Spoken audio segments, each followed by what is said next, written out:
দেখা যাচ্ছে ওইটা আমাদের বাড়ি, আর আমাদের বাড়ির সাথে হচ্ছে এই যে কুমারপাড়া, পালপাড়া বলি আমরা। তো বুঝতেই পারছেন যে আমি কোথায় বড় হয়েছি, কাদের সাথে বড় হয়েছি। এই যে এখানে সব মৃৎশিল্পী যারা।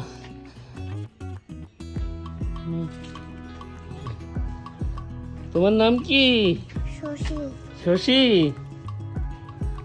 ভালো আছো তুমি? হ্যাঁ, এটা তো চুল্লি, আমাদের আঞ্চলিক ভাষা এটাকে বলে পুশেল।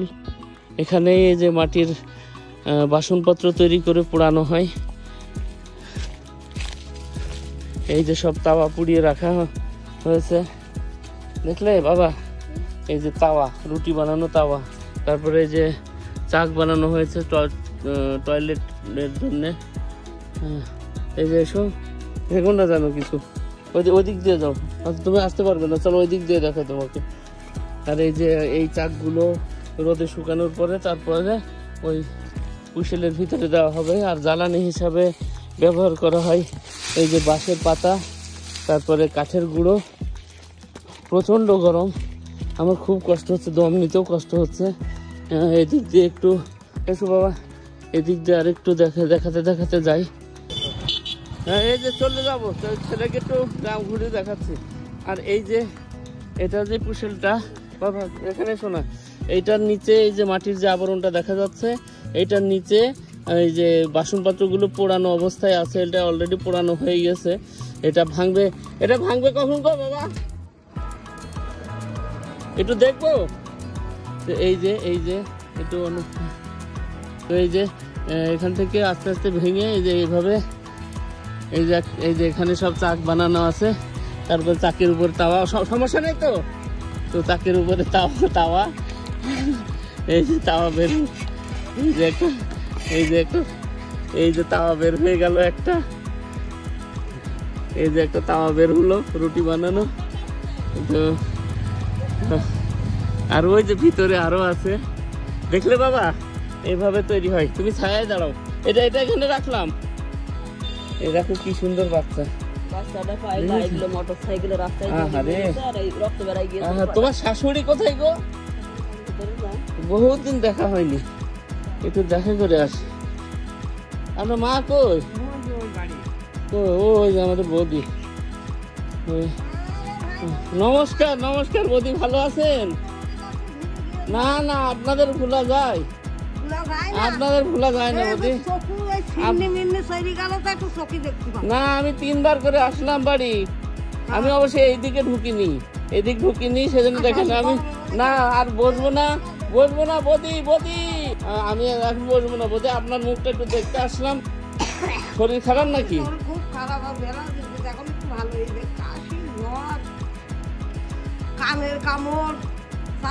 আমি এর আগেও একদিন, এই মাস 3 আগে একবার আসলাম, সেইবার আপনাকে দেখলাম না।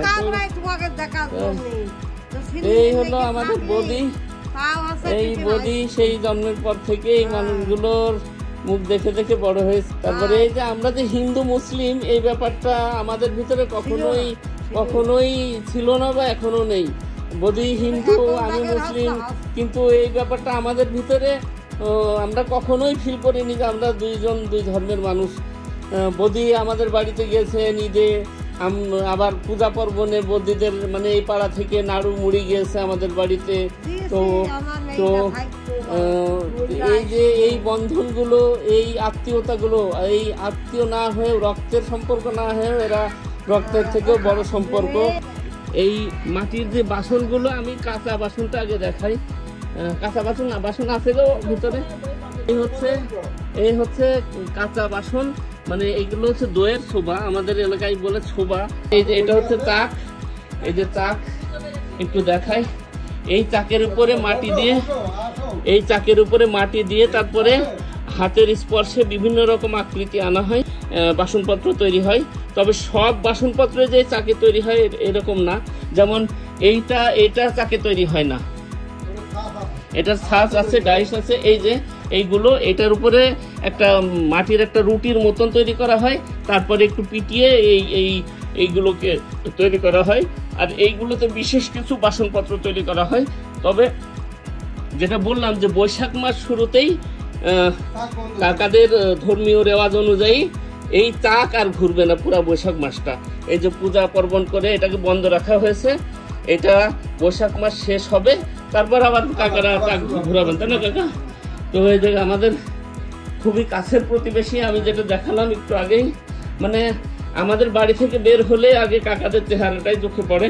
তো এই মানুষগুলোদের সাথেই আমরা বড় হয়েছি, বেড়ে উঠেছি। হ্যাঁ কাকা, আমার তো না কাকা চলে যাবো, এখন আসলাম যে একটু আপনাদের সাথে দেখা সাক্ষাৎ করে যাই। তো এই যে মাটির বাসনগুলো যেটা দেখছেন, এইটাকে রোদে শুকানো হচ্ছে। এই যে এটা আরো শুকাবে, পরিপূর্ণভাবে শুকানোর পরে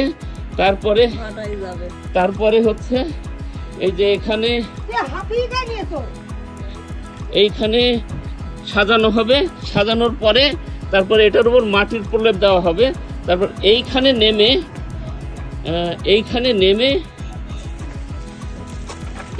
নেমে বাঁশের পাতা, তারপরে হচ্ছে কাঠের গুঁড়ো দিয়ে 5 থেকে 7 ঘন্টা জাল দেওয়া হবে, দিয়ে তারপর এটা পরিপূর্ণভাবে যখন পুড়ে যাবে তখন 2 দিন এইভাবে রেখে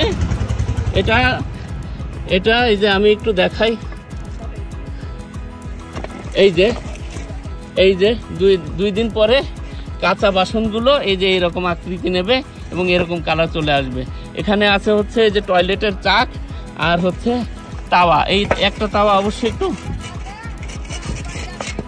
এই যে একটা তাওয়া একটু ফাটা, একটু ফেটে গেছে। তো এই সবগুলো দেখে আর একটু ভেঙে ফেললাম মনে হয়। এই সবগুলো দেখে এই মানুষগুলোর সাথেই আমার বড় হওয়া, আমার বেড়ে ওঠা, আর এই মানুষগুলোকে কি করে ভুলে থাকি। যতবার আসি আমি 5 মিনিটের জন্য হলেও মানুষগুলোর সাথে দেখা করতে আসি। তো আর না বোধে আমি চলে যাব, না না না বোধে আমি কিচ্ছু লাগবে না, এ মাটি আমার মাটি। আচ্ছা না না না বোধে ওসব করবেন না, আপনারা যথেষ্ট যে ভালোবাসা দেন, নাস্তা লাগবে না, এই ভালোবাসাটুকুই যথেষ্ট, আর কিছু দরকার নেই। আপনারা যে মনে রেখেছেন, ভালোবাসেন, এটাই অনেক কিছু। তো আরেকটু বলি যে এই পুরা পাড়াটাই ছিল একটা সময় হচ্ছে মৃৎশিল্প, সবাই শিল্পী ছিলেন, কিন্তু এই প্লাস্টিক প্লাস অন্যান্য তৈজসপত্র আসার পর থেকে এই মাটির বাসনপত্র মানুষ ব্যবহার করা প্রায় ছেড়ে দিয়েছে। অল্প কিছু সংখ্যক শিল্পী এখন এই শিল্পটা ধরে রেখেছেন, আর কতদিন ধরে রাখতে পারবেন। আবার অনেকে এই পেশা ছেড়ে অন্য পেশায় চলে গেছেন, যেমন ওইদিককার সন্ন্যাসী দাদা এখন হচ্ছে রসুন পেঁয়াজের ব্যবসা করছেন, অনেকে ভ্যান চালাচ্ছেন।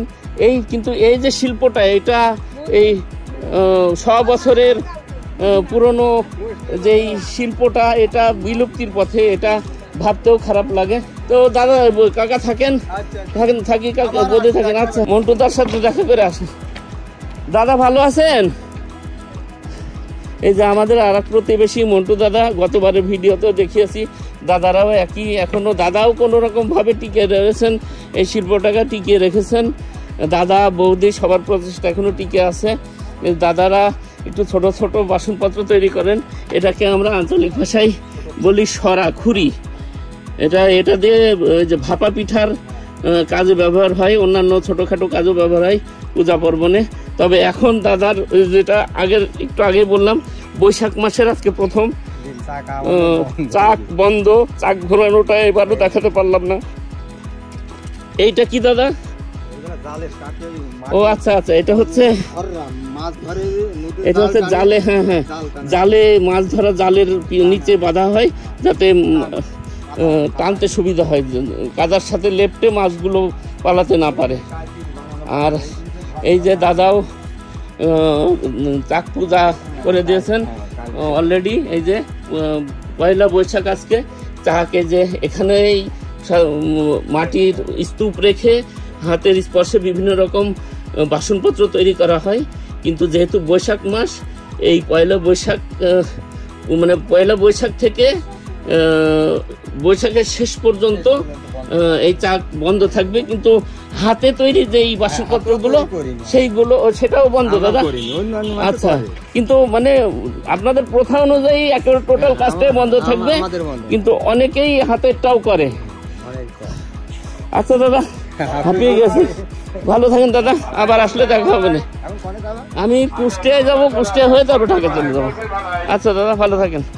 তো এই যে দেখালাম আমাদের গ্রাম, আমাদের কুমারপাড়া। বাইরে প্রচন্ড গরম, আমি কথা বলতে বলতে রীতিমতো হাঁপিয়ে গেছে এবং আমার ঘাম টপ টপ করে মাথা থেকে গড়িয়ে এসে চোখে ঢুকছে। আর আমি এমনিতেই কালো, তার উপরে এই গরমে একেবারে কুচকুচে কালো, আফ্রিকানদের মতন হয়ে গেছি।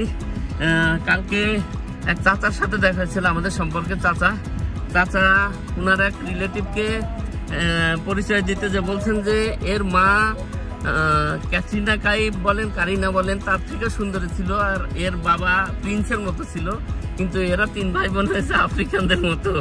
তো আসলে একেবারে আফ্রিকান আমি, কালো কুচকুচে চেহারা। আল্লাহ এরকমই সৃষ্টি করেছেন, আল্লাহ সৃষ্টির উপর তো কারোর হাত নেই।